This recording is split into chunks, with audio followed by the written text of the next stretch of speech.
suscríbete a Venganza Perfecta. Nos encantaría saber desde qué parte del mundo nos acompañas.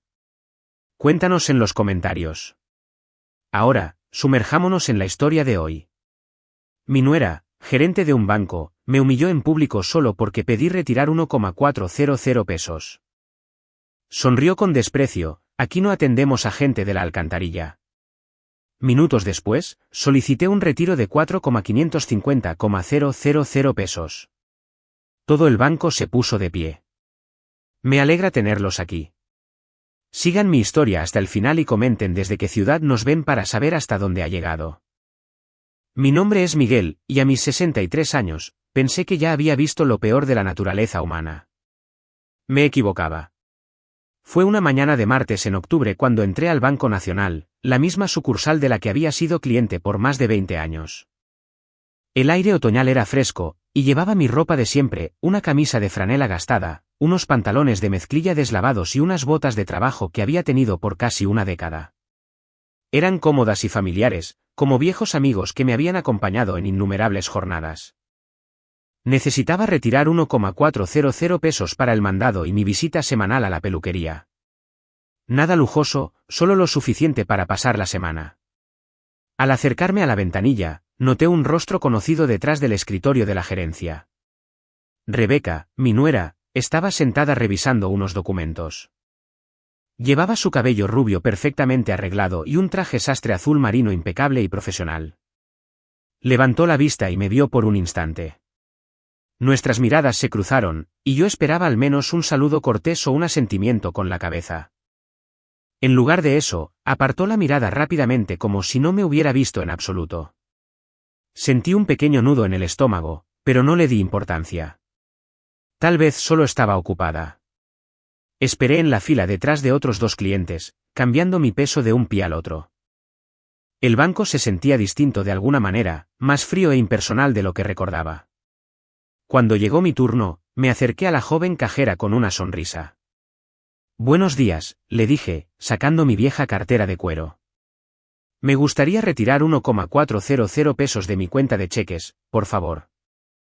La cajera, una chica que no pasaba de los 25 años, me miró con un desprecio mal disimulado. Echó un vistazo al escritorio de Rebeca y luego volvió a mirarme. «Identificación y tarjeta bancaria, por favor». Le entregué mis documentos, notando cómo los agarraba como si fueran a contaminar sus uñas con manicura perfecta. Tecleó algo en su computadora, frunció el ceño y volvió a teclear. «Señor, su cuenta muestra un saldo de», hizo una pausa, mirando la pantalla con confusión. «Bueno, muestra que tiene fondos suficientes, pero necesito obtener la aprobación de la gerente para esta transacción». «¿Para 1,400 pesos?», pregunté genuinamente desconcertado. «He sido cliente aquí por más de 20 años». Sin esperar mi respuesta, gritó en voz alta: «Rebeca, necesito autorización de gerencia para este cliente». Todo el banco pareció quedarse en silencio. Otros clientes voltearon a mirarme con expresiones que iban de la curiosidad a la crítica. Sentí que las mejillas me ardían de vergüenza mientras Rebeca se levantaba lentamente de su escritorio, alisándose la falda mientras se acercaba. Al llegar al mostrador, ni siquiera me miró a la cara. En su lugar, le habló a la cajera como si yo no estuviera ahí de pie. «¿Cuál es el problema, Jimena?» «Este señor quiere retirar 1,400 pesos, pero dada su apariencia y la inusual actividad en la cuenta, pensé que deberías encargarte tú». Rebeca por fin me miró en ese momento, y lo que vi en sus ojos me encogió el corazón. No era solo indiferencia, era asco, como si yo fuera algo desagradable que hubiera pisado. «Ah», dijo, con una voz que resonó claramente en todo el vestíbulo del banco. «Es mi suegro». Por la forma en que lo dijo, cualquiera pensaría que estaba anunciando la presencia de una cucaracha. Varios clientes se voltearon a mirar, sus conversaciones muriendo a mitad de la frase. Sentí las miradas de todos en el banco clavándose en mí, juzgándome, encontrándome insuficiente. Rebeca se cruzó de brazos y me miró de arriba abajo, su mirada deteniéndose en mis botas gastadas y mi ropa deslavada. Entonces, con una sonrisa que nunca le llegó a los ojos, soltó las palabras que me atormentarían por días. «Aquí no atendemos a gente de la alcantarilla», dijo, con una voz destilando desprecio. Tal vez deberías intentar en el lugar de cobro de cheques que está en la otra calle. Son más complacientes con personas de tu condición. El silencio que siguió fue ensordecedor. Me quedé ahí de pie, con mi cartera todavía en la mano, sintiendo como si el suelo hubiera desaparecido bajo mis pies. En ese instante, ya no era un hombre que había trabajado duro toda su vida, que había sacado adelante a su familia, que había construido algo significativo con sus propias manos. Era solo un anciano con ropa andrajosa siendo humillado en público por su propia nuera. Pude escuchar cómo empezaban los susurros a mi alrededor. ¿Pobre viejo? ¡Qué vergüenza! Aunque tiene razón, solo míralo. Sentí un nudo en la garganta y, por un momento aterrador, pensé que me pondría a llorar ahí mismo frente a todos. La joven cajera se esforzaba por no sonreír, claramente disfrutando del espectáculo. Otros empleados del banco habían dejado de hacer lo que estaban haciendo para observar. Rebeca seguía de pie con los brazos cruzados, esperando a que me fuera. Su expresión era de presuntuosa satisfacción, como si acabara de resolver un problema desagradable. En sus ojos, pude ver lo que la esposa de mi propio hijo realmente pensaba de mí, que no era más que una vergüenza, una carga, alguien a quien en el mejor de los casos había que tolerar. Con cuidado, guardé mi cartera en el bolsillo, mis manos mucho más firmes de lo que me sentía por dentro. Miré a Rebeca por última vez, memorizando su rostro, la frialdad de sus ojos, la forma en que se erguía como si fuera muchísimo mejor que yo. Gracias por aclarar tu postura, dije en voz baja, apenas un susurro. Luego di media vuelta y caminé hacia la salida, sintiendo el peso de cada mirada, cada susurro, cada juicio. Mis piernas se sentían pesadas, y cada paso parecía hacer eco en la repentina quietud del vestíbulo del banco. Al empujar las puertas de cristal y salir nuevamente a la mañana de octubre, respiré profundamente el aire fresco. El nudo en mi estómago había crecido hasta convertirse en algo más grande, algo que me presionaba el pecho y me dificultaba respirar con normalidad. Me quedé en la acera por un momento, viendo a la gente pasar, siguiendo con sus vidas normales. Ninguno de ellos sabía lo que acababa de ocurrir dentro de ese banco. Ninguno sabía que la esposa de un hijo le acababa de arrebatar lo último que le quedaba de dignidad a un anciano frente a desconocidos. Pero mientras estaba ahí, algo empezó a cambiar dentro de mí. El dolor seguía ahí, agudo y vivo. Pero debajo de él, algo más estaba creciendo. Algo que había estado dormido durante mucho tiempo. Rebeca había cometido un error hoy, uno muy grande. Creía saber quién era yo. Creía entender lo que yo representaba. Pero solo había visto lo que yo quería que viera, lo que había elegido cuidadosamente mostrarle al mundo. Mientras caminaba lentamente de regreso a mi vieja camioneta, no pude evitar sonreír un poco. En unos días, regresaría a ese banco. Y cuando lo hiciera, Rebeca iba a aprender algo sobre sacar conclusiones precipitadas. El camino a casa desde el banco se sintió más largo de lo habitual. Mis manos apretaban el volante de mi camioneta Ford modelo 1998, un vehículo que había visto días mejores, pero que todavía corría de maravilla. La pintura azul deslavada y las manchas de óxido contaban la historia de años de trabajo honesto, de cargar madera y herramientas, de ser una compañera confiable durante décadas de madrugadas y trasnochadas. Al entrar a la cochera, miré mi casa, una modesta vivienda de 2 pisos con fachada blanca que necesitaba una nueva capa de pintura. El césped estaba bien cortado, el jardín bien cuidado, pero nada en ella gritaba riqueza o éxito.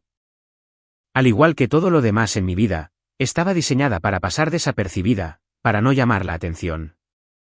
Me quedé sentado en la camioneta durante unos minutos después de apagar el motor, procesando aún lo que había pasado en el banco. Las palabras de Rebeca resonaban en mi mente: aquí no atendemos a gente de la alcantarilla. El desprecio en su voz, la satisfacción en sus ojos mientras me humillaba frente a desconocidos. No tenía ni idea de con quién estaba hablando. Al entrar a la casa, me dirigí a la pequeña oficina que tenía en la recámara trasera. Era una habitación sencilla con un escritorio, un archivero y una computadora que era más antigua que la mayoría de los teléfonos inteligentes de hoy. Pero dentro de ese archivero había documentos que contaban una historia muy distinta a la que Rebeca creía conocer. Saqué una carpeta con la etiqueta Bienes Raíces y esparcí el contenido sobre mi escritorio. Escrituras, papeles de hipotecas, estados de cuenta de inversiones, piezas de un rompecabezas que muy poca gente había visto armado. La primera propiedad que había comprado era un pequeño dúplex allá por 1981. En aquel entonces tenía 24 años, estaba casado con mi difunta esposa, Sara, y nuestro hijo David apenas aprendía a caminar. Vivíamos al día. Pero había notado algo acerca de ese dúplex. Estaba en una colonia que el ayuntamiento había destinado para su desarrollo urbano, aunque la mayoría de la gente aún no lo sabía. Recordaba la noche en que le conté a Sara sobre mi plan para comprarlo. Estábamos sentados en la mesa de la cocina, rodeados de cuentas por pagar y juguetes de bebé, tratando de ver cómo llegar a fin de mes. Miguel, a duras penas podemos pagar este departamento, me había dicho ella, con una voz cansada pero paciente. ¿Cómo es posible que compremos un edificio entero? Confía en mí en esto, cariño, le había contestado, tomándole la mano sobre la mesa. He estado siguiendo las reuniones del ayuntamiento. Sé hacia dónde se dirige esta colonia. Ella confió en mí, que Dios la bendiga. Juntamos cada centavo que teníamos para el enganche, y conseguí un segundo empleo manejando una camioneta de reparto los fines de semana para pagar la hipoteca. Durante 2 años, vivimos a base de sopas instantáneas y productos de marca libre. Pero logramos salir adelante. Cuando el municipio anunció que se construiría un nuevo centro comercial a 3 cuadras, el valor de las propiedades en nuestra colonia se duplicó casi de la noche a la mañana. Vendimos ese dúplex y compramos 2 propiedades más con las ganancias. Ese fue el comienzo. A lo largo de las siguientes 4 décadas, había construido silenciosamente un portafolio de bienes raíces que abarcaba 3 estados. Siempre compraba propiedades que otros pasaban por alto, siempre viendo el potencial donde otros veían problemas. Reinvertí cada ganancia, viví modestamente y vi cómo crecían mis inversiones. Sara entendía lo que estábamos construyendo juntos. Nunca necesitó ropa de diseñador ni autos de lujo. Era feliz con nuestra vida sencilla, sabiendo que estábamos asegurando nuestro futuro y el de David con cada decisión inteligente que tomábamos. Cuando ella falleció hace 5 años a causa del cáncer, pensé que David valoraría los sacrificios que su madre y yo habíamos hecho. Pensé que entendería el valor de vivir por debajo de nuestras posibilidades, de construir algo duradero en lugar de andar presumiendo. En lugar de eso, se casó con Rebeca. Saqué otra carpeta, esta vez con estados de cuenta bancarios y portafolios de inversiones, números que harían que la mayoría abriera los ojos con incredulidad. Los bienes raíces no eran mi único negocio. Con los años, había invertido discretamente en pequeños negocios, comprado acciones en empresas antes de que se volvieran famosas y metido dinero en oportunidades que otros eran demasiado orgullosos o impacientes para considerar. La ironía no pasaba desapercibida. Rebeca trabajaba en un banco rodeada de dinero todos los días, tomando decisiones sobre la vida financiera de otras personas. Y sin embargo, había subestimado por completo al viejo callado que entró usando botas de trabajo pidiendo 1,400 pesos. Pensé en los primeros años de matrimonio de David y Rebeca. Como ella lo había ido cambiando poco a poco, convenciéndolo de que el éxito significaba presumir, que el valor de una persona se medía por las apariencias. David empezó a comprar ropa cara, rentando autos de lujo que no podía pagar y mudándose a un departamento que estiraba su presupuesto al límite. Cuando venían a las cenas familiares, yo observaba cómo los ojos de Rebeca escaneaban constantemente mi casa. Su expresión denotaba clara decepción por lo que veía. Nunca decía nada directamente, pero su lenguaje corporal decía mucho más. La forma en que evitaba sentarse en mi viejo sofá. La manera en que apenas probaba la comida que yo preparaba. La forma en que miraba su teléfono a cada rato, como si tuviera un lugar más importante en el que estar. David también empezó a cambiar. Mi hijo, que solía ayudarme con las reparaciones de la casa y que disfrutaba de nuestras pláticas tranquilas sobre la vida, se volvió distante. Empezó a hacer comentarios de que necesitaba disfrutar un poco más de la vida, sugiriendo que debía comprar un auto nuevo o renovar mi closet. Papá, tienes que pensar en tu imagen, me había dicho durante una de nuestras últimas conversaciones de verdad. La gente te juzga por cómo te presentas. Lo que él no entendía era que yo había estado construyendo mi imagen con mucho cuidado durante décadas. Quería que la gente me subestimara. Quería que vieran a un hombre trabajador común y corriente que no representaba ninguna amenaza, que no valía la pena notar. Hacía los negocios más fáciles, las negociaciones más simples y la vida más pacífica. Pero también significaba que mi propia familia había empezado a verme de la misma manera que lo hacían los demás. Volví a guardar los documentos financieros en sus carpetas y saqué un archivo más. Este contenía correspondencia con mi abogado sobre mi testamento y la planificación de mi herencia. Durante años, había planeado dejarle todo a David, confiando en que usaría la herencia sabiamente y tal vez entendiera por fin lo que sus padres habían construido juntos. Pero últimamente, había estado reconsiderando esa decisión. Sentado ahí en mi tranquila oficina, mirando la prueba de 4 décadas de planificación cuidadosa e inversiones inteligentes, sentí algo que no había experimentado en años: claridad. La humillación en el banco no me había quebrado, había despertado algo en mí. Rebeca creía saber quién era yo. Creía entender mi valor, mi valía, mi lugar en el mundo. Había emitido su juicio basándose en mi ropa, mi camioneta, mi actitud callada. Estaba a punto de aprender lo equivocada que estaba. Abrí mi laptop y entré a mi cuenta bancaria principal, no la pequeña cuenta de cheques que usaba para los gastos diarios, sino en la que guardaba mi verdadero dinero. El saldo que apareció en la pantalla era el resultado de 42 años de inversión disciplinada, planificación cuidadosa y de vivir por debajo de mis posibilidades. Era hora de que Rebeca conociera al verdadero Miguel. Pero no iba simplemente a decirle quién era yo. Eso sería demasiado fácil, muy olvidable. Se lo iba a demostrar. Y cuando lo hiciera, entendería que humillar a la gente tiene consecuencias. Que juzgar a los demás por su apariencia es un juego peligroso. Que, a veces, el anciano callado con ropa desgastada es exactamente a la persona que deberías tratar con respeto. Cerré la laptop y me recliné en mi silla, sintiéndome más tranquilo de lo que había estado en días. Rebeca había empezado hoy algo que no podía terminar, pero yo sí. Habían pasado 3 días desde el incidente en el banco, y no había podido sacarme las palabras de Rebeca de la cabeza. No porque me dolieran, aunque sí lo hacían, sino porque habían cristalizado algo que había estado sintiendo durante meses. Mi propia familia me veía como una carga, una reliquia de tiempos más simples que no entendía cómo funcionaba el mundo moderno. Fue la mañana del viernes cuando tomé mi decisión.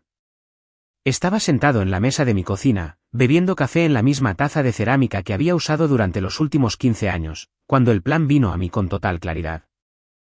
No iba a confrontar a Rebeca con palabras llenas de enojo ni revelaciones dramáticas. No iba a llamar a David a quejarme del comportamiento de su esposa. En su lugar, iba a darle exactamente lo que creía querer, una oportunidad de demostrar su superioridad sobre el viejo de la alcantarilla. Pero también le iba a mostrar algo que cambiaría todo lo que creía saber sobre el poder, el dinero y las consecuencias de juzgar a las personas por su apariencia. Regresé manejando al Banco Nacional exactamente a las 10:30 de la mañana, la misma hora a la que había llegado 3 días antes. Llevaba la misma ropa, los pantalones de mezclilla deslavados, la camisa de franela gastada y las botas de trabajo que ya habían visto días mejores. Todo en mi apariencia decía que era exactamente quien Rebeca pensaba que era, un hombre de clase trabajadora de escasos recursos que probablemente vivía al día. El banco estaba más concurrido que el martes. Las mañanas de los viernes siempre atraían a más clientes, más actividad, más testigos de lo que estuviera a punto de ocurrir. Me uní a la fila, parado pacientemente detrás de una mujer con traje sastre que no dejaba de mirar su reloj y suspirar con impaciencia. Rebeca estaba nuevamente en su escritorio, hablando por teléfono con alguien sobre solicitudes de crédito. Levantó la mirada y me vio en la fila. Observé cómo su expresión pasaba del profesionalismo neutral a algo parecido a la molestia. Dijo algo rápido al teléfono y colgó, luego le habló en voz baja a Jimena, la joven cajera que había estado trabajando 3 días antes. Cuando llegó mi turno, me acerqué a la ventanilla de Jimena con la misma sonrisa cortés de siempre. Buenos días, le dije apoyando las manos en el mostrador. Necesito hacer una transferencia hoy. Jimena me miró con el mismo desdén apenas disimulado de la vez anterior. ¿Qué tipo de transferencia, señor? Necesito pasar fondos de mi cuenta de ahorros a mi cuenta de cheques. 4,550,000 pesos, por favor. Las palabras quedaron flotando en el aire como un desafío. Jimena parpadeó, segura de haber escuchado mal. El cliente detrás de mí dejó de barajar sus papeles. Incluso el guardia de seguridad cerca de la puerta se volteó a mirar. Disculpe, señor. ¿Dijo? La voz de Jimena se apagó. 4,550,000 pesos, repetí con calma. De ahorros a cheques. Supongo que no habrá ningún problema. El rostro de Jimena palideció. Se quedó mirando la pantalla de su computadora, luego a mí y nuevamente a la pantalla. Sus manos temblaban un poco mientras ingresaba la información de mi cuenta. Lo que ocurrió a continuación fue exactamente lo que yo esperaba, pero de alguna manera resultó más satisfactorio de lo que había imaginado. Los ojos de Jimena se abrieron de par en par a medida que la información de la cuenta aparecía en la pantalla. Parpadeó varias veces, como si los números pudieran cambiar si los miraba con suficiente atención. Entonces, tragó saliva y lanzó una mirada al escritorio de Rebeca. Señora, la llamó, con una voz más aguda de lo normal. Necesito asistencia inmediata de gerencia. El banco pareció detenerse a nuestro alrededor. Las conversaciones se silenciaron. Las demás cajeras dejaron de hacer lo que estaban haciendo. Rebeca se levantó de su escritorio, alisándose la falda como lo había hecho 3 días antes.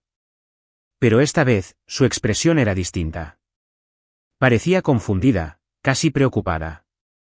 ¿Cuál es el problema ahora, Jimena?, preguntó Rebeca mientras se acercaba a la ventanilla.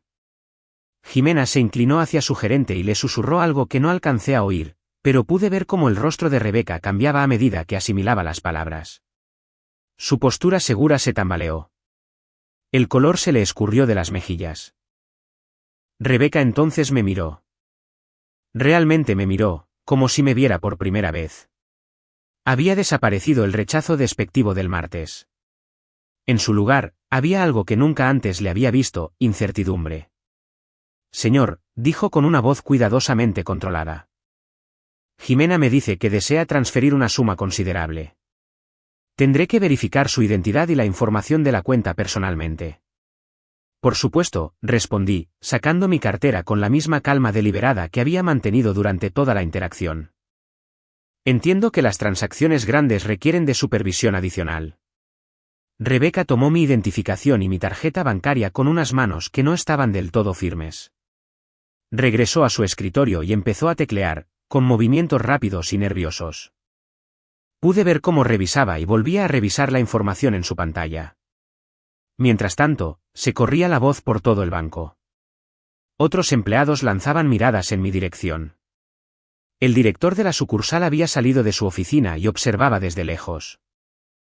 Los clientes comenzaban a susurrar entre ellos.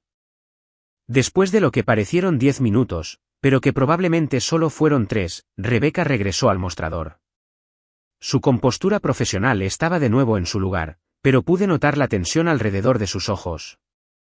Señor Mendoza, dijo, usando mi apellido por primera vez en años. La información de su cuenta es correcta.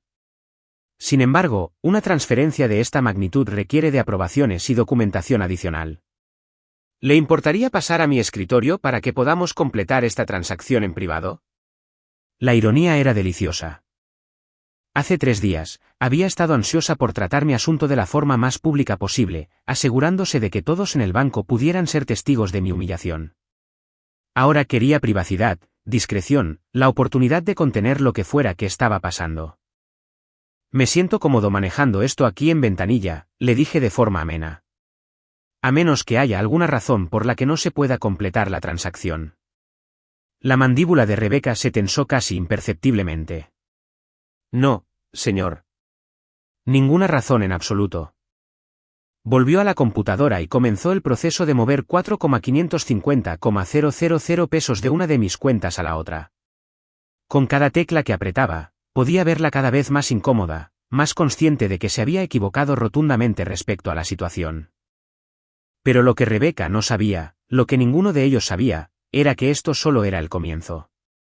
Los 4,550,000 pesos que estaba moviendo representaban menos del 2% del total de mis activos líquidos. Era cambio de bolsillo, una pequeña demostración diseñada para llamar su atención.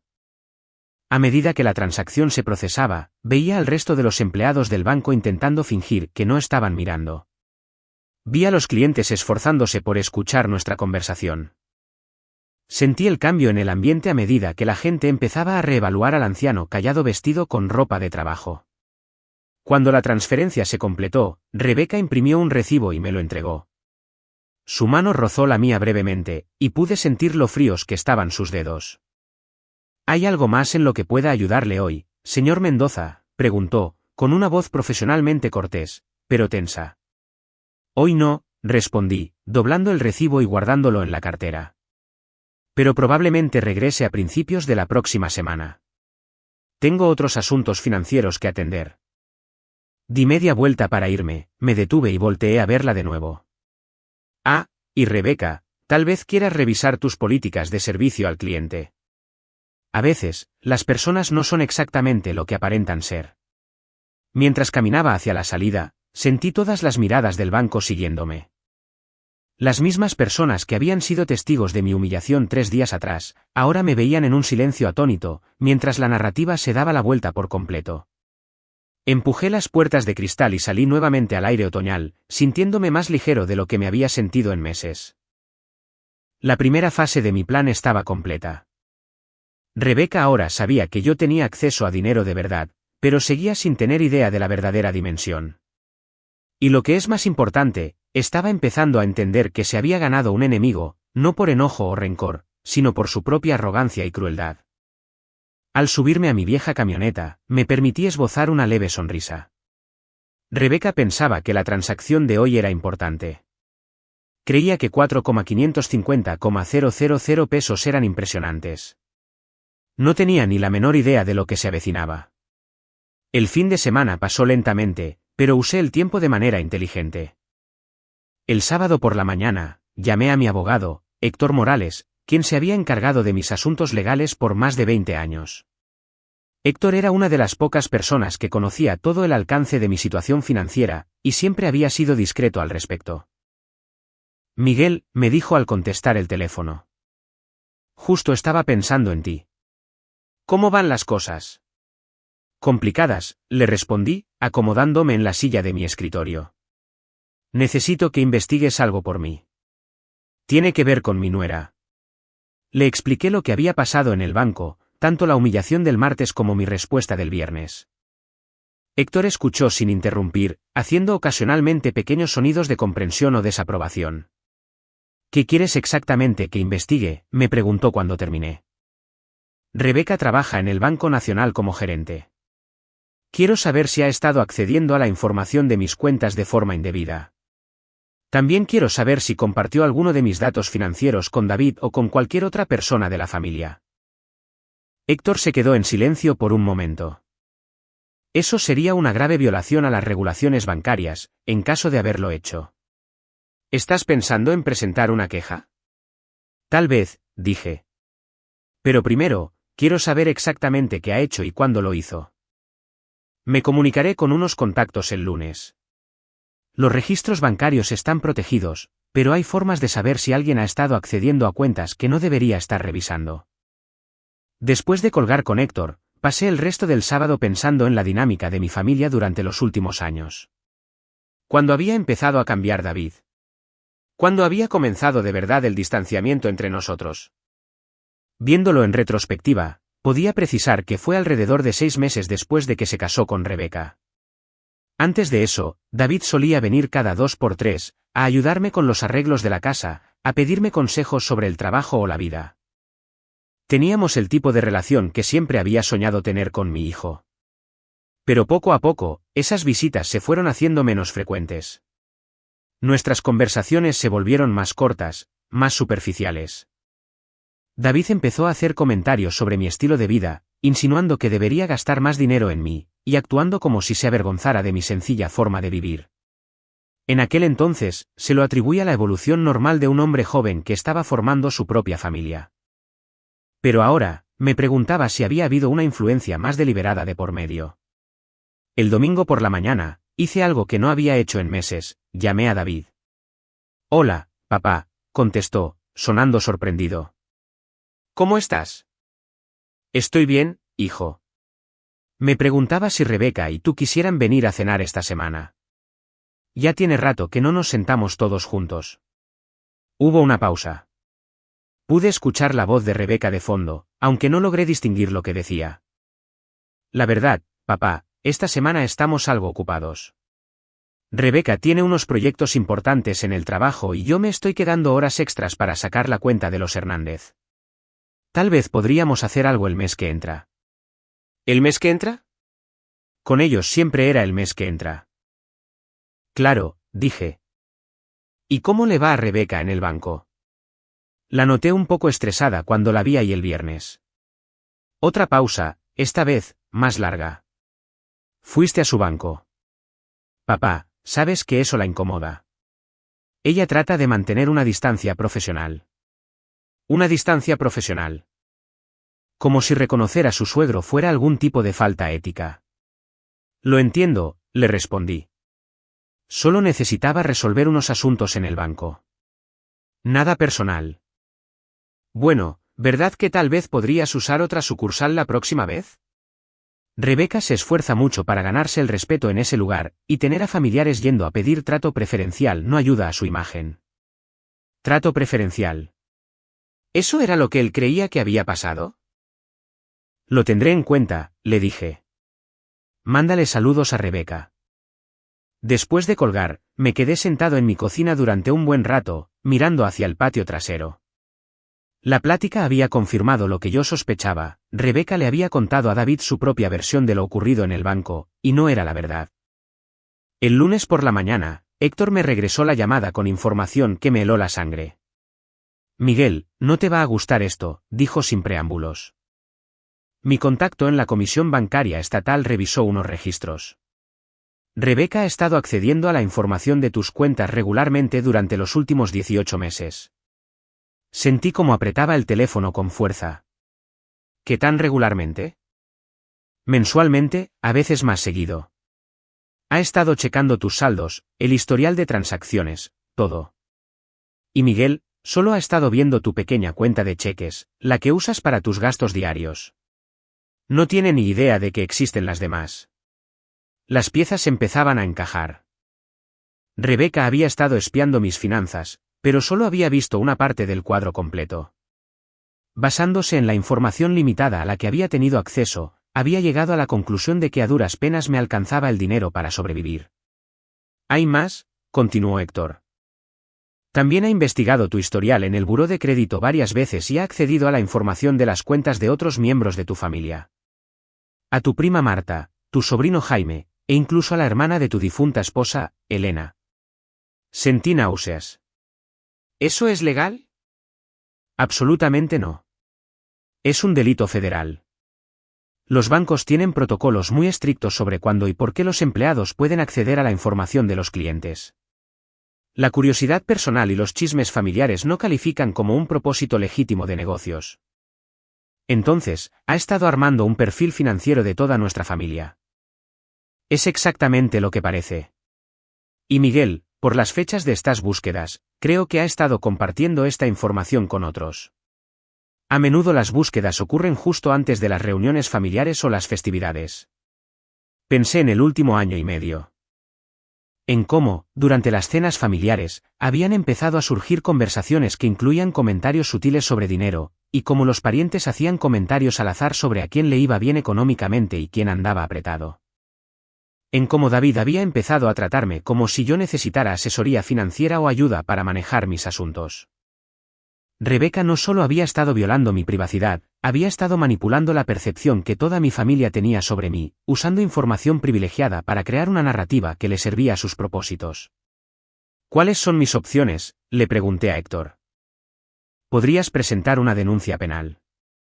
Con tanta evidencia, la comisión bancaria tendría que investigar. Rebeca casi con toda seguridad perdería su empleo y enfrentaría graves consecuencias legales. ¿Y eso qué lograría? Justicia, sugirió Héctor. Violó la ley, Miguel. Traicionó tu confianza y tu privacidad de la peor manera posible. Lo pensé por un momento. Déjame preguntarte otra cosa. Si quisiera transferir una cantidad significativa de dinero a esa cuenta de cheques, la que ha estado monitoreando, ¿aparecería en su próxima búsqueda? Héctor soltó una carcajada. Vaya que sí aparecería. Cualquier depósito o transferencia grande genera alertas automáticas en su sistema. Se enteraría en cuestión de horas. ¿De cuánto dinero estamos hablando para que realmente llame la atención de alguien? En una sucursal bancaria pequeña como el Banco Nacional, cualquier cantidad por arriba de 875,000 pesos se notaría. 17 millones los dejarían de piedra. Sonreí por primera vez desde que comenzó todo este tormento. Héctor, quiero que prepares los documentos para una transferencia financiera importante, y quiero que documentes todo lo que ha hecho Rebeca. Pero todavía no presentes ninguna denuncia. Primero quiero encargarme de esto a mi manera. Miguel, ¿qué estás tramando? Planeo darle a Rebeca exactamente lo que ha estado buscando. Acceso total a mi información financiera, absolutamente toda. Héctor se quedó callado por un largo rato. ¿Te das cuenta de que una vez que hagas esto, no habrá marcha atrás? Toda tu familia se va a enterar de tu riqueza. Qué bueno, le dije. Ya es hora de que se enteren con quién han estado tratando en realidad. El martes por la mañana, me vestí con mi ropa de siempre y manejé al banco una vez más. Pero esta visita fue diferente. Esta vez no se trataba solo de dejar clara una postura. Esta vez iba a cambiarlo todo. La mañana de aquel martes llegó con una llamada inusual. Era David, y se escuchaba alterado, de una manera en que no lo había oído en años. Papá, tenemos que hablar. ¿Puedes venir en la noche? Rebeca regresará del trabajo como a las 7. Claro, hijo. Todo está bien. Solo ven. Te lo explicamos todo cuando llegues. Yo sabía exactamente qué había provocado aquella repentina invitación. La tarde anterior, había entrado al Banco Nacional e hice una transferencia de 73,5 millones de pesos de mi cuenta de inversión principal a la pequeña cuenta de cheques que Rebeca había estado monitoreando durante 18 meses. Héctor tenía razón. Una transferencia de esa magnitud habría disparado alertas inmediatas en todo el sistema del banco. Rebeca la habría visto en cuestión de horas. Pasé el día preparándome tranquilamente para la que, sabía, sería la conversación más importante en la relación con mi hijo. Reuní copias de documentos financieros, escrituras de propiedades y estados de cuenta de inversiones, no para presumir, sino para poner en contexto lo que verdaderamente había estado sucediendo en nuestra familia. Exactamente a las 7, toqué a la puerta del departamento de David y Rebeca. Era un lugar bonito, aunque yo sabía que les costaba trabajo pagar la renta. David abrió la puerta y pude ver la confusión y la incertidumbre en sus ojos. Papá, pasa. Rebeca está en la sala. Lo seguí hacia adentro, notando lo diferente que se sentía el ambiente en comparación con mis visitas anteriores. Por lo general, había cierta tensión en el aire, una sensación de que yo era una intromisión no deseada en su vida sofisticada. Esa noche, aquella tensión había sido sustituida por algo completamente diferente. Rebeca estaba sentada en su sofá de cuero, todavía con la ropa de trabajo. Su usual compostura perfecta se había resquebrajado, y parecía alguien que había recibido una noticia impactante y que todavía no terminaba de asimilarla. Hola, Rebeca, le dije con cortesía, sentándome en el sillón frente a ella. Se quedó mirándome por un buen rato antes de hablar. Miguel, creo que ha habido alguna clase de error con tu cuenta del banco. ¿Qué clase de error? David se sentó junto a su esposa, inclinándose hacia el frente con las manos entrelazadas. Papá, Rebeca vio que ayer depositaste más de 70 millones de pesos. Eso no puede estar bien, ¿o sí? ¿Alguien está usando tu cuenta para lavar dinero o algo así? Casi sonrió ante su inocencia. Incluso frente a las pruebas de mi riqueza, su primera suposición fue que debía estar ocurriendo algo ilegal. Nada de lavado de dinero, hijo. Fue una transferencia legítima desde una de mis cuentas de inversión. El rostro de Rebeca palideció. ¿Una de tus cuentas de inversión? ¿Cuántas cuentas tienes?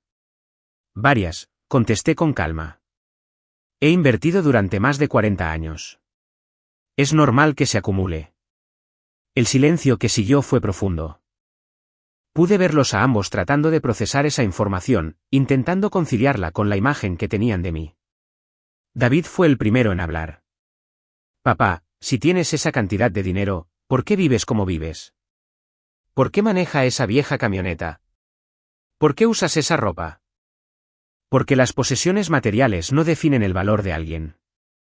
David, tu madre y yo aprendimos eso al principio de nuestro matrimonio.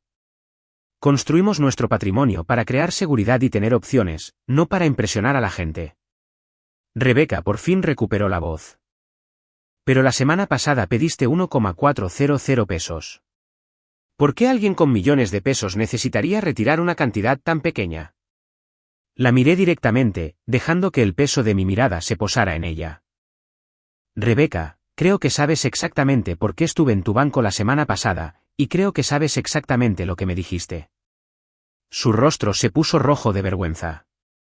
Solo estaba haciendo mi trabajo. La seguridad del banco nos exige ser cautelosos con los clientes inusuales. ¿Clientes inusuales? Repetí. Así es como le dices a tu propio suegro. David nos miraba a ambos, sintiendo claramente una tensión subyacente que no entendía. ¿Qué fue lo que pasó en el banco? Rebeca dijo, llegaste actuando raro e incomodaste a todos. Metí la mano en mi chamarra y saqué una pequeña grabadora digital que me había dado Héctor. David, antes de que continuemos esta plática, quiero que escuches algo. Rebeca abrió los ojos de par en par. ¿Qué es eso? Es una grabadora de voz. Héctor me sugirió que empezara a cargar con una para protegerme en situaciones donde la gente pudiera tergiversar lo que ocurrió en realidad. Le di play, y la voz de Rebeca llenó la habitación. Aquí no atendemos a gente de la alcantarilla. Tal vez deberías intentar en el lugar de cobro de cheques que está en la otra calle. Son más complacientes con personas de tu condición. El color se esfumó por completo del rostro de David. Se volteó a ver a su esposa como si la estuviera viendo por primera vez. Rebeca, ¿le dijiste eso a mi papá? La compostura de Rebeca finalmente se quebró por completo. David, no lo entiendes. Parecía un vagabundo.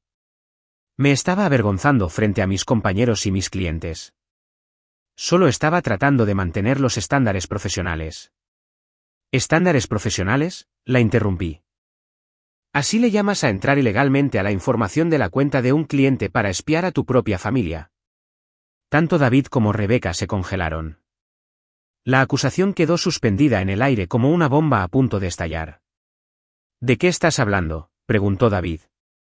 Saqué una carpeta que Héctor había preparado y la puse sobre la mesa de centro, en medio de los tres. Rebeca ha estado accediendo a mis registros bancarios durante 18 meses sin autorización. También ha estado revisando la información financiera de otros miembros de la familia. Es un delito federal. A Rebeca le empezaron a temblar las manos. Yo solo. Tenía razones legítimas de trabajo. ¿Qué razones de trabajo?, le pregunté con calma. ¿Qué asunto bancario legítimo requería que revisaras mi saldo cada mes? ¿Qué propósito de negocios tenía investigar en el buró de crédito a mi cuñada y a mi sobrino? David tomó la carpeta y empezó a leer la documentación que Héctor había recopilado. Con cada página, su expresión se ensombrecía aún más. Rebeca, esto demuestra que entraste a la cuenta de mi papá 43 veces en el último año y medio. 43 veces. Y has estado espiando la información de Marta, la de Jaime y la de Elena. Puedo explicarlo, dijo Rebeca desesperada. Estaba tratando de proteger a nuestra familia. Quería saber si alguien se estaba aprovechando de él económicamente. Solo trataba de ayudar. ¿Ayudar?, pregunté. ¿Diciéndole a los familiares que yo tenía problemas de dinero? ¿Difundiendo historias sobre mis asuntos personales?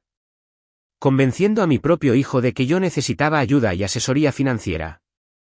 David se le quedó mirando a su esposa con una mezcla de asombro y repulsión. ¿Es eso cierto? ¿Le has estado contando a la gente sobre el dinero de mi papá? El silencio de Rebeca fue suficiente respuesta. Me incliné hacia adelante en mi asiento.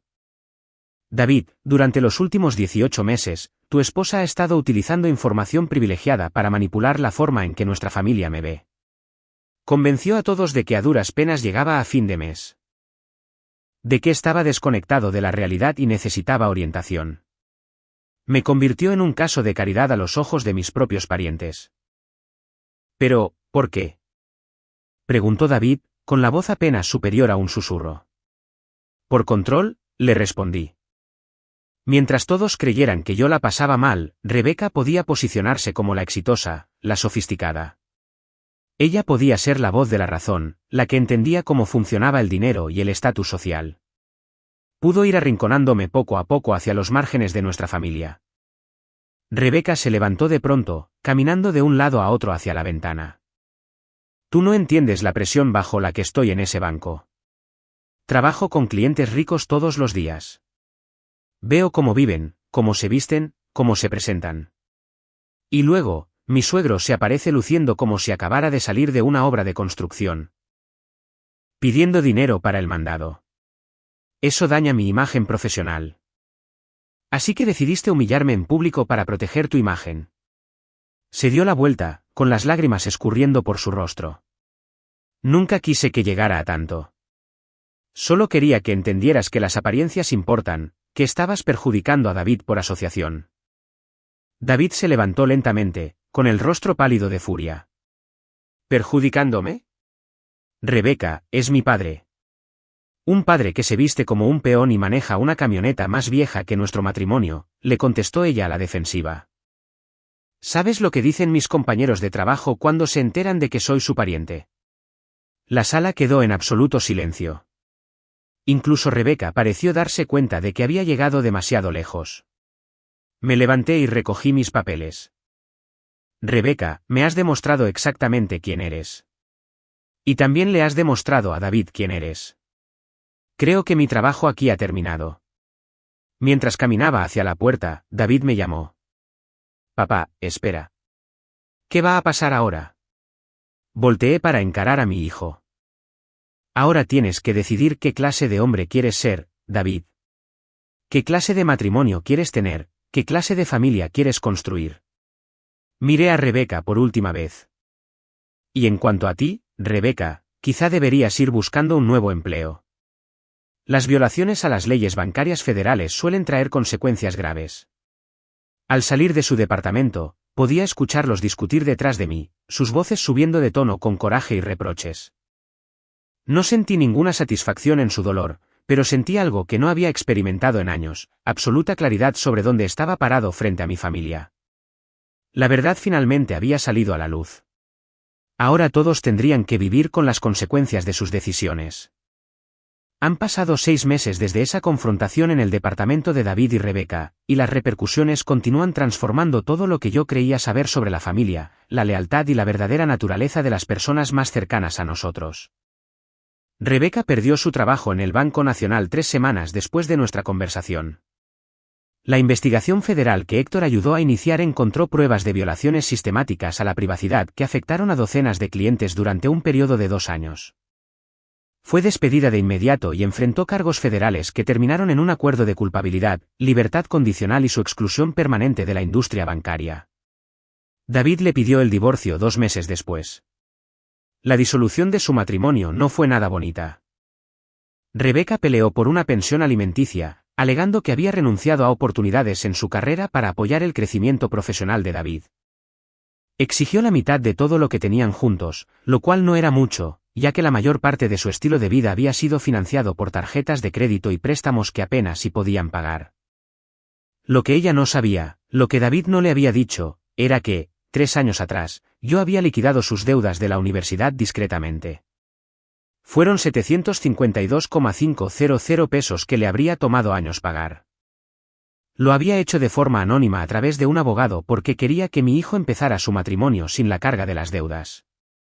Le había pedido a David que jamás se lo mencionara a Rebeca porque no quería que se convirtiera en motivo de drama familiar. Cuando esta información salió a la luz durante el proceso de divorcio, el abogado de Rebeca intentó argumentar que yo había estado apoyando económicamente su matrimonio en secreto todo el tiempo, lo que le daba a ella el derecho a seguir recibiendo manutención. El juez no se dejó impresionar por esa lógica. David regresó a vivir a mi casa de manera temporal mientras ponía en orden sus finanzas y su vida. Al principio, era extraño tener a mi hijo de 40 años durmiendo en la recámara de su infancia, desayunando en la misma mesa donde yo le ayudaba con la tarea 30 años atrás. Pero también nos dio tiempo para platicar de una forma en la que no lo habíamos hecho en años. Papá, me dijo una mañana mientras tomábamos café. Te debo una disculpa y ni siquiera sé por dónde empezar. Bajé mi periódico y miré a mi hijo. Se veía mayor de lo que era, desgastado por el estrés del divorcio y por la revelación de sobre qué se había cimentado verdaderamente su matrimonio.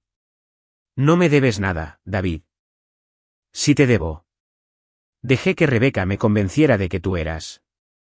De que necesitabas mi ayuda, de que no entendías cómo funcionaba el mundo moderno, de que me estabas deteniendo de alguna manera. Sacudió la cabeza. Empecé a verte a través de sus ojos en lugar de los míos. Platicamos durante horas esa mañana sobre cómo funciona la manipulación sutil. Sobre cómo alguien puede ir cambiando tu percepción de la realidad gradualmente sin que siquiera te des cuenta de que está ocurriendo. David me contó sobre pláticas con Rebeca en las que ella plantaba semillas de duda sobre mi criterio, mi relevancia y mi valor para la familia. Hacía parecer que preocuparme por ti significaba ayudarte a cambiar, me explicó. Como si lo más amoroso fuera modernizarte, mejorar tu estilo de vida, enseñarte a presentarte mejor. Lo escuché sin juzgarlo mientras mi hijo lidió con su culpa y su confusión. Había pasado meses enojado por su comportamiento, pero al escucharlo explicar con qué cuidado había orquestado Rebeca su cambio de actitud hacia mí, me di cuenta de que él había sido tan víctima de su manipulación como lo había sido yo. Al resto de nuestra familia le tomó más tiempo comprender lo que en verdad había pasado. Mi prima Marta me llamó después de enterarse del acceso ilegal que Rebeca tuvo a sus registros bancarios. Miguel, no sé qué decir. Nos dijo a todos que la estabas pasando mal económicamente. Lo hacía sonar como si fueras demasiado orgulloso para pedir ayuda, pero que David estaba preocupado por ti. Tuve conversaciones similares con mi sobrino Jaime, mi cuñada Elena y otros parientes más.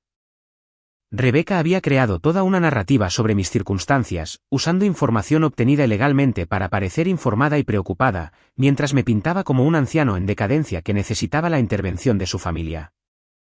La conversación más dolorosa fue con la hermana de Sara, Elena, quien al parecer tenía planeado acercarse a mí para proponerme que me mudara a un asilo o casa de retiro, porque Rebeca le había dicho que yo ya no podía mantener mi casa en condiciones adecuadas. Me siento como una tonta, dijo Elena cuando me llamó para disculparse. Debí haber hablado directamente contigo en lugar de creer información de segunda mano. Pero la verdadera transformación se dio en mi relación con David. Volver a vivir juntos, aunque fuera temporalmente, nos recordó a ambos lo que habíamos perdido cuando la influencia de Rebeca se apoderó de nosotros. Empezamos a trabajar en proyectos para mejorar la casa juntos, tal como lo hacíamos cuando él era más joven. Tuvimos largas pláticas sobre la vida, sobre los valores, sobre lo que de verdad importaba. Una tarde, mientras estábamos barnizando la terraza detrás de la casa, David me preguntó sobre mi riqueza. Papá, todos esos años en que mi mamá y tú estuvieron ahorrando e invirtiendo, ¿alguna vez pensaron en gastar más en ustedes mismos? Podrían haber tenido lo que quisieran. Dejé de lijar la tabla en la que estaba trabajando y miré a mi hijo. David, tu madre y yo teníamos todo lo que queríamos. Nos teníamos el uno al otro. Te teníamos a ti. Teníamos nuestra salud y nuestra casa. ¿Qué más podíamos necesitar? Pero podrían haber viajado por el mundo, haber comprado autos de lujo, vivido en una mansión. ¿Y luego qué? ¿Eso nos hubiera hecho más felices? ¿Eso te habría hecho una mejor persona? ¿Eso habría hecho más fuerte a nuestra familia? Se quedó pensando en eso durante un rato antes de contestar. Rebeca siempre decía que el éxito significaba mostrarle a la gente lo que podías pagar. Rebeca estaba equivocada en muchas cosas, le respondí con suavidad. El verdadero éxito es tener la libertad de vivir de acuerdo a tus propios valores, no a las expectativas de los demás. Hace 3 meses, David encontró su propio departamento al otro lado de la ciudad. Es un lugar modesto, muy dentro de sus posibilidades económicas, amueblado de manera sencilla pero cómoda. Empezó a salir de nuevo con una maestra llamada Jimena, que parece genuinamente interesada en quién es él y no en lo que tiene. La semana pasada, trajo a Jimena a cenar. Venía con pantalones de mezclilla y un suéter, ayudó a lavar los trastes y se rió con mis historias sobre las travesuras de David en su infancia. Cuando se despidió esa noche, me dio un abrazo y me dijo: ya veo de dónde saca David lo buena persona. Yo también he hecho algunos cambios en mi vida. No en mi estilo de vida, sigo manejando mi vieja camioneta y usando mi ropa cómoda. Pero sí en mis prioridades. Empecé a hacer trabajo voluntario en un programa local de alfabetización, ayudando a adultos a aprender a leer. Me uní a un club de carpintería donde les enseño técnicas de trabajo tradicional a los miembros más jóvenes. Y lo más importante, he iniciado el proceso para establecer una fundación que continuará en marcha cuando yo ya no esté. El grueso de mi riqueza se destinará a apoyar programas de educación y vivienda para familias trabajadoras, gente que, como Sara y yo alguna vez, están tratando de construir algo mejor para sus hijos. David heredará lo suficiente para vivir con comodidad y dedicarse a sus intereses, pero no tanto como para que nunca tenga la necesidad de trabajar o de encontrar su propio propósito en la vida. Hemos platicado sobre esto extensamente y él entiende mi razonamiento. No quiero dejarte una carga disfrazada de bendición, le dije. Quiero dejarte la libertad de convertirte en quien estás destinado a ser. El mes pasado, me topé a Rebeca en el supermercado. Se veía diferente, más vieja, endurecida de alguna manera. Su ropa seguía siendo elegante, pero podía ver la tensión alrededor de sus ojos. Estuvo a punto de pasar de largo sin saludarme, pero se detuvo y se dio la vuelta. Miguel, me dijo en voz baja.